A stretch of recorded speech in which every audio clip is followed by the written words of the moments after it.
Hi friends, welcome back to my channel. ఇప్పుడైతే మా నాన్నమ్మ చేసిన అటుకులను చూపించబోతున్నాను. మా పిల్లల స్నాక్స్ కోసం నాన్నమ్మ అయితే అటుకులు చేసింది. ఇలా అటుకులని మనమైతే చెత్త అంతా విడదీయాలి. తర్వాత ఒక బౌల్ తీసుకొని ప్రీహీట్ అయితే చేసేసుకుందాము. కొంచెం కొంచెం తీసుకొని అయితే నేనైతే ప్రీహీట్ చేసుకున్నాము.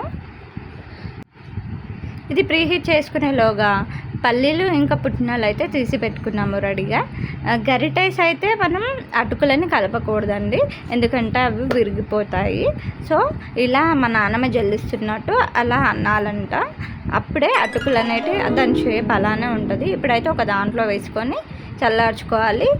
అదే బౌల్లో ఆయిల్ వేసి పల్లీలు ఇంకా పుట్నాలు కూడా వేయించుకోవాలి. ఇప్పుడైతే పల్లీలు వేయించుకొని పక్కన పెట్టేసుకున్నాము. ఇప్పుడు పుట్నాలు కూడా వేయిస్తున్నాను. అలా వేయించుకున్న తర్వాత మా నాన్నమ్మ అది అడుగు అంటకుండా అని చెప్పేసి అలా కలుపుతూ ఉంది.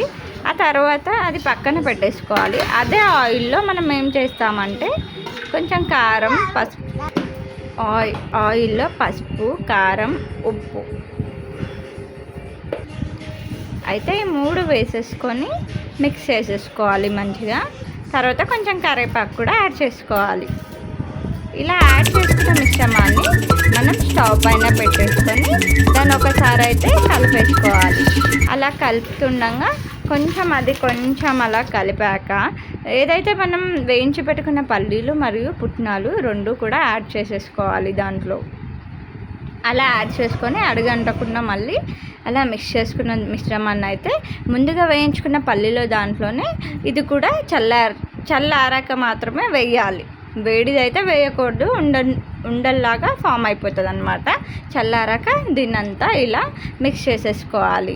ఇంకా ఎక్కడైనా లంప్స్ లాగా ఫామ్ అవుతుందని చెప్పేసి మా నాన్నమ్మ అయితే హ్యాండ్తో అనేసింది.